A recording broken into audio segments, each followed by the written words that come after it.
Hamas Israel চুক্তিতে ফিলিস্তিন সহ দেশে দেশে বাঁধভাঙা উচ্ছ্বাস।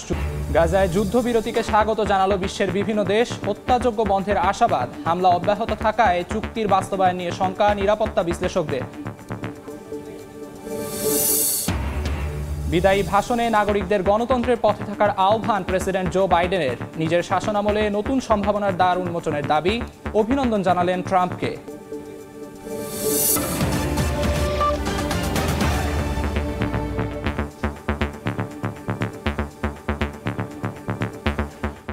আন্তর্জাতিক সময়ের সঙ্গে আছি আমি আমিরুল ইসলাম আলিফ। শুরুতেই দেশের খবর। জুলাই ঘোষণাপত্র নিয়ে প্রধান উপদেষ্টার সঙ্গে বৈঠকে বসেছে রাজনৈতিক দলগুলো। এই মুহূর্তে রাজধানীর ফরেন সার্ভিস একাডেমিতে আছেন রিপোর্টার নাজমুস সালেহি।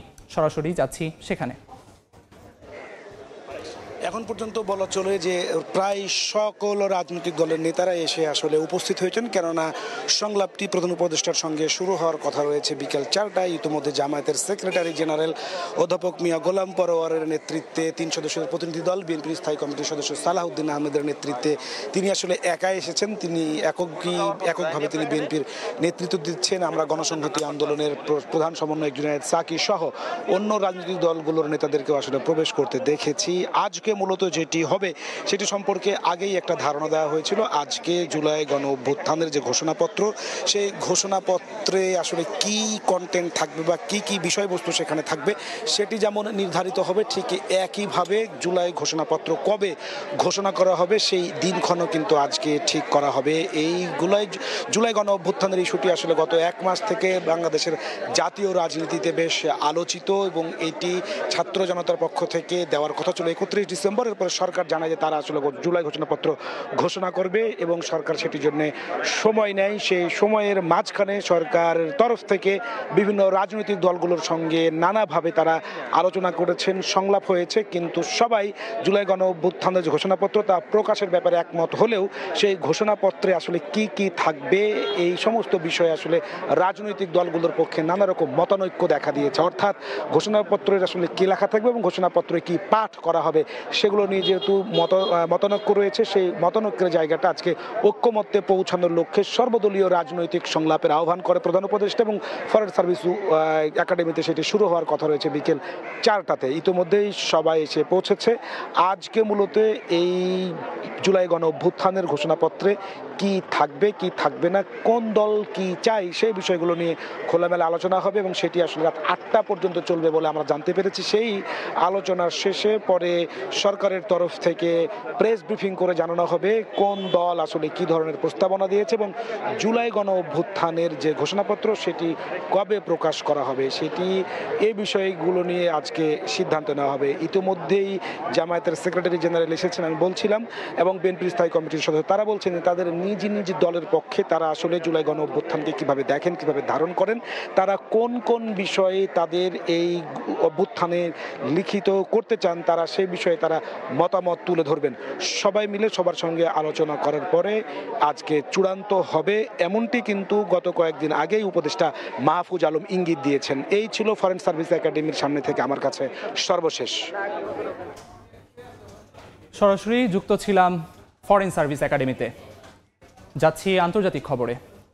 ফিলিস্তিনের গাজায় 15 মাস ধরে চলা নৃশংস সহিংসতার পর যুদ্ধবিরতি চুক্তিতে রাজি হয়েছে হামাস ও ইসরায়েল। এতে যুদ্ধবন্ধের সম্ভাবনা দেখা দিয়েছে অবরুদ্ধ অঞ্চলটিতে। উপত্যকাটিতে তেল আবিব লক্ষ্য অর্জনে ব্যর্থ হয়েছে বলে মন্তব্য করেছে হামাস। অন্যদিকে চুক্তি নিশ্চিতে সহায়তা করায় বাইডেন ও ট্রাম্পকে ধন্যবাদ জানিয়েছেন নেতানিয়াহু। এরই মধ্যে গাজায় ইসরায়েলের হামলায় একদিনে আরও 62 জন নিহত হয়েছেন।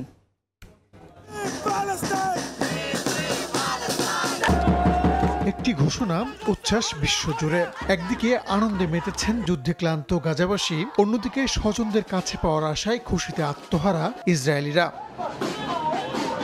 গাজায় 15 মাস ধরে চলা নজিরবিহীন সহিংসতার পর যুদ্ধবিরতিতে একমত হলো হামাস ও ইসরায়েল। বুধবার কাতারের প্রধানমন্ত্রী এক সংবাদ সম্মেলনে জানান এই চুক্তি 19 জানুয়ারি থেকে কার্যকর হবে। চুক্তি অনুযায়ী প্রথম ধাপে 6 সপ্তাহের মধ্যে বেশ কয়েকজন বন্দীকে মুক্তি দেওয়ার পাশাপাশি গাজা থেকে ইসরায়েলি সেনা প্রত্যাহার করা হবে।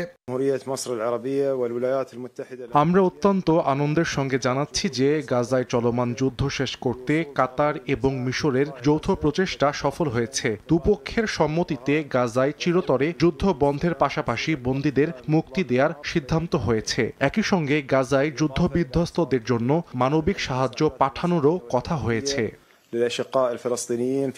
যুদ্ধবিরতির ঘোষণার পরপরই প্রতিক্রিয়া জানিয়েছে হামাস।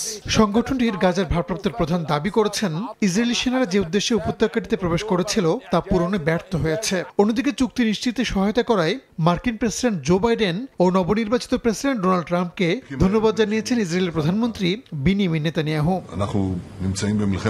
চুক্তিটি বাস্তবায়নের বিষয়ে শতভাগ আশাবাদী ডোনাল্ড ট্রাম্প।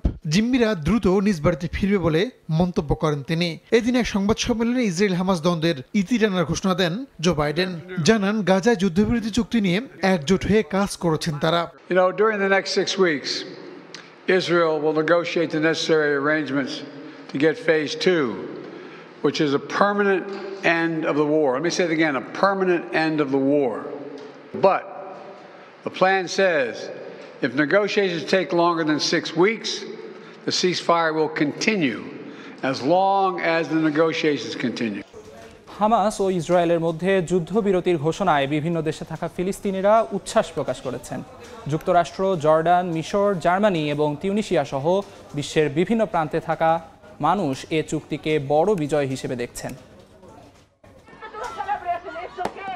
যুক্তরাষ্ট্রের শিকাগোতে ফিলিস্তিনিরা হামাস ইসরায়েলের যুদ্ধবিরতি উদযাপন করেছেন আতশবাজির ঝলকানির মধ্য দিয়ে। এ সময় তারা ফিলিস্তিনি পতাকা হাতে নিয়ে রাস্তায় সমবেত হন। একটি এলইডি স্ক্রিনে দেখা যায় আজ যুদ্ধবিরতি, আগামীকাল স্বাধীনতা লেখা স্লোগান।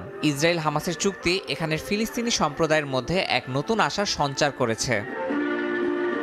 জর্ডানের বিভিন্ন শহরে হাজারো মানুষ রাস্তায় নেমে যুদ্ধবিরতি উদযাপন করেছেন। ফিলিস্তিনি পতাকা এবং হামাসের প্রতিষ্ঠাতা শেখ আহমেদ ইয়াসিনের ছবি হাতে নিয়ে তারা একত্রিত হন।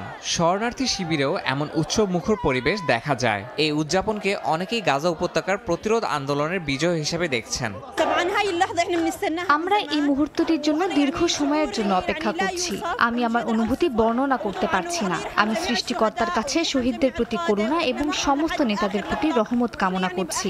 আমরা শেষ মুহূর্ত পর্যন্ত তাদের সমর্থন করি। আমরা গাজার জনগণকে অভিনন্দন জানাই।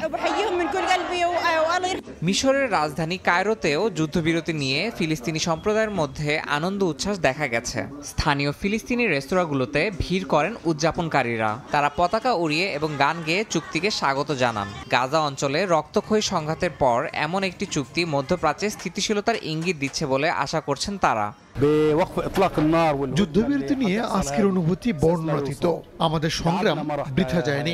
ঈশ্বর ন্যায়পরায়ণ এবং উদার। তিনি আমাদের অধিকার ফিরিয়ে দিয়েছেন। আমাদের ধৈর্যের ফল এসেছে। জার্মানির বার্লিনে ফিলিস্তিনিরা নিউকোন এলাকায় একত্রিত হন। তারা ফিলিস্তিনি পতাকা নাড়িয়ে এবং বিভিন্ন স্লোগান দিয়ে উদযাপন করেন। এই সময় পুলিশের উপস্থিতি থাকলেও উদযাপন শান্তিপূর্ণ ছিল। যুদ্ধবিরতির খবরে ইউরোপের ফিলিস্তিনিরা নতুন করে আশা দেখতে শুরু করেছেন।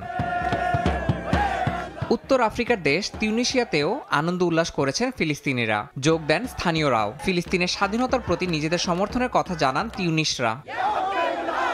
ইয়াসিন মোহাম্মদ জিসান, সময় সংবাদ। মার্কিন প্রেসিডেন্ট নির্বাচনে ডোনাল্ড ট্রাম্প বিজয়ী হওয়ার পরই গাজায় যুদ্ধবিরতি চুক্তি বাস্তবায়নের পথ সুগম হয়। বিশ্লেষকরা মনে করেন ট্রাম্পের কূটনৈতিক চাপেই এ সমঝোতা সম্ভব হয়েছে, যা বিদায়ী বাইডেন প্রশাসনও করতে পারেনি। তবে এই সিদ্ধান্তের পেছনে বর্তমান প্রশাসনের কৃতিত্ব আছে বলে দাবি করেছেন বাইডেন। চুক্তির বাস্তবায়ন ও দীর্ঘমেয়াদী সমাধান নিয়ে সংশয় প্রকাশ করেন বিশ্লেষকরা। একই সঙ্গে ওয়াশিংটন তেল আবিবের সম্পর্ক ও অভ্যন্তরীণ রাজনৈতিক দ্বন্দ্ব নেতানিয়াহুর ওপর চাপ বাড়াবে বলে মন্তব্য করেন তারা। গেল নভেম্বর মাসে যুক্তরাষ্ট্রের প্রেসিডেন্ট নির্বাচিত হন ডোনাল্ড ট্রাম্প। আর গাজায় যুদ্ধবিরতির সিদ্ধান্ত আসলো জানুয়ারিতে। মার্কিন রাজনীতিতে ট্রাম্পের আগমন গাজায় যুদ্ধবিরতির পথের পাথেয় হয়েছে বলে মনে করছেন অনেক বিশ্লেষক।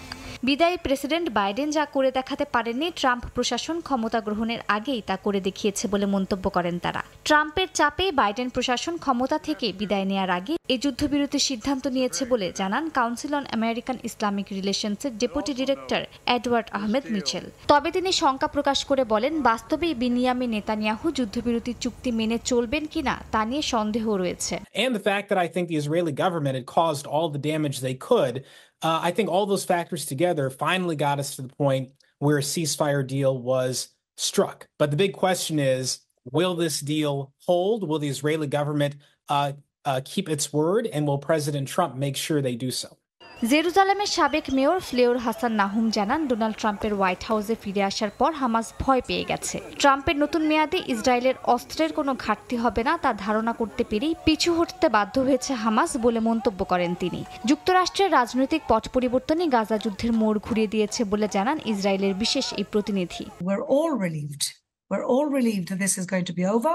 At the same time, there's a lot of mixed feelings here in Israel about whether you can trust Hamas, about whether all the hostages are going to come home, and about whether this gives Hamas a victory because at the end of this war they're still standing on their feet. যদিও Joe Biden যুদ্ধবিরতির সিদ্ধান্তের পেছনে তার প্রশাসনের অবদান আছে বলে দাবি করেছেন। যুদ্ধবিরতি বাস্তবায়িত হলে কিছু সময়ের জন্য স্বস্তি পাবেন গাজাবাসী। এছাড়া ইসরায়েলের আটকে রাখা ত্রাণ উপত্যকাটিতে সরবরাহ করা যাবে বলে মন্তব্য করেন আরেক বিশেষজ্ঞ, উইলসন সেন্টারের মধ্যপ্রাচ্য বিষয়ক পরিচালক মেরিসা খুরমা।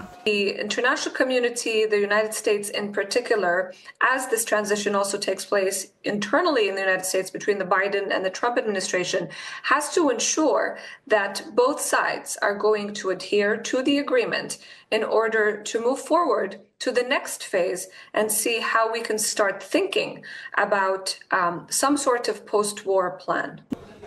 তুরস্ক চাইলেই সিরিয়ার আইএসকে উপড়ে ফেলতে পারে বলে মন্তব্য করেছেন তুরস্কের প্রেসিডেন্ট রিসেপ তাইয়েপ এরদোগান। অন্যান্য দেশকে সিরিয়ার বিষয়ে হস্তক্ষেপ থেকে বিরত থাকার আহ্বান জানান তিনি।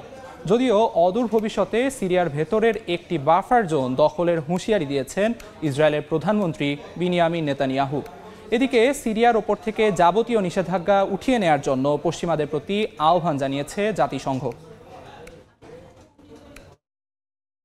আসাদের পতনের পর সিরিয়ায় আমূল পরিবর্তন আনার চেষ্টায় কাজ করে যাচ্ছে নতুন প্রশাসন। বিশ্বের বিভিন্ন দেশের সঙ্গে বন্ধুত্বপূর্ণ সম্পর্ক তৈরিরও চেষ্টা চলছে সমান তালে। এরই ধারাবাহিকতায় প্রতিবেশী দেশ তুরস্কের প্রেসিডেন্ট রিসেপ তাইয়েপ এরদোগান ও পররাষ্ট্রমন্ত্রী হাকান ফিদানের সঙ্গে বৈঠকে বসেন সিরিয়ার পররাষ্ট্রমন্ত্রী আসাদ হাসান আল শিবানি। এই বৈঠকের পর এক সংবাদ সম্মেলনে তারা জানান, সিরিয়ায় আইএসের ঘাঁটি ইস্যুতে নতুন প্রশাসনের পাশে থাকবে তুরস্ক। দেশটির প্রেসিডেন্ট বলেন, সিরিয়ার মাটি থেকে আইএস নির্মূলে তুরস্ক একাই যথেষ্ট, এজন্য বাইরের কোনো দেশের হস্তক্ষেপের প্রয়োজন নেই। একই সঙ্গে সিরিয়ার পররাষ্ট্রমন্ত্রী আল শিবানি আশ্বস্ত করেন, তার দেশের ভূমি কখনোই তুরস্কের জন্য হুমকি হয়ে দাঁড়াবে না।